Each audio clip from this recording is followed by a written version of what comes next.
Oh, Dre, how did we end up with such a good dog like you? What's this? It all started 20,000 years ago. We're in the Ice Age, and humans are trying to do their best to not die from, everything. But one predator in particular is causing a lot of havoc, and that's wolves. One of the largest wolf species at that time was the dire wolf. Yeah, we're looking at you, Game of Thrones, they do exist. They used to grow to over 1.5 meters tall and could weigh more than 100 kilos, with a bite force over 1,000 pounds per square inch. And what I'm trying to say is, as a pack, they could literally bring down mammoths.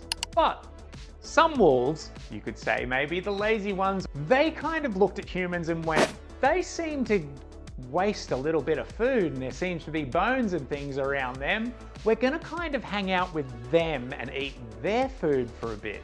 And this is the beginning of domestication. Humans were like, yeah, sure, we'll feed you as long as you protect us. Well, that's kind of how it started, and it was kind of just a mutual agreement. So imagine trying that with, say, a tiger today. Just toss it a piece of steak and go, hey buddy, come home with me and protect me. That's not how it works.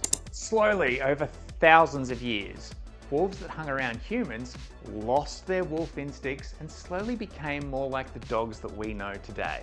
But it wasn't intentional at first. It just happened because it made sense sticking to their humans because, food.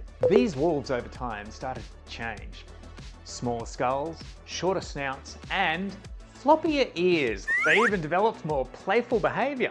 There's this thing called neoteny, where some of these wolves kept their puppy-like appearance and their temperament even as they became adults. So yeah, once they latched those puppy eyes onto those humans, there was no going back. Follow me to ancient Egypt around 3000 BC.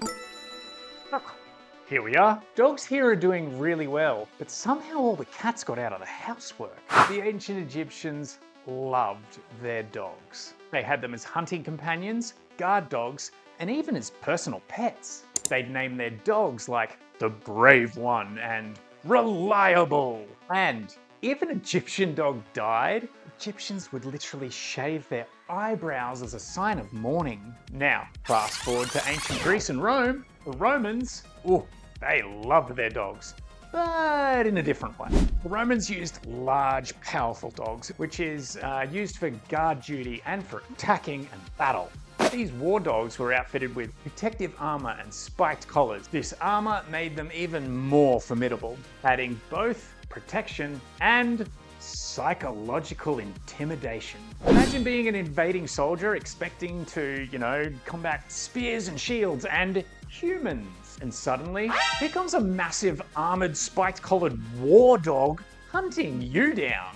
Yeah, I'd start running too. As we sprint to the Middle Ages in Europe, dogs are still around.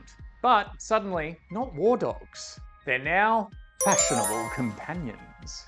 Ladies of the court started carrying around these tiny little dogs. Why?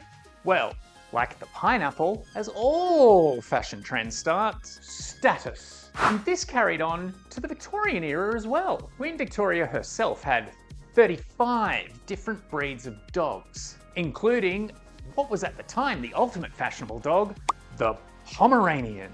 And with this rise of industrialization and urbanization in the Victorian era, traditional hunting practices changed. It was no longer for sustenance, it was now turning into sport, particularly with the aristocratic and exceedingly wealthy classes.